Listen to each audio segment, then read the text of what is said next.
The struggle with insecurity. Insecurities and self-doubt are struggles that almost everyone faces, regardless of age, background, or success. For Emma Watson, these feelings were part of her reality as a young adult. Despite being an icon of female empowerment and a highly successful actress, she was, at the core, still, just like many of us, riddled with self-criticism. At 21, Emma admitted that she was riddled with insecurity and self-critiquing, especially as she navigated the pressures of growing up in the spotlight. Imagine being thrust into the limelight at such a young age, constantly judged by the public eye. Emma Watson, who became famous for playing Hermione Granger in the Harry Potter series, found herself under an intense microscope.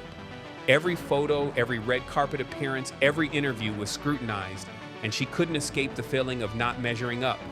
In her candid interview with Esquire UK, she revealed how she struggled to even recognize herself in the glamorous photo shoots, questioning whether the image staring back at her was really who she was.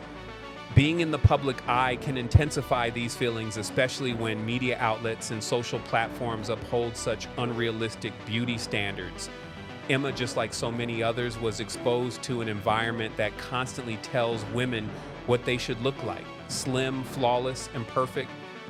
But for Emma, these standards were not just images on a screen. They felt like expectations she had to live up to in her own life, which led to even more self-doubt. Have you ever looked at yourself through the lens of societal expectations only to feel like you don't measure up? That's the space Emma found herself in too. Despite her fame, despite being an advocate for gender equality, Emma was still fighting battles many of us face daily, reconciling with our own image and dealing with self-doubt.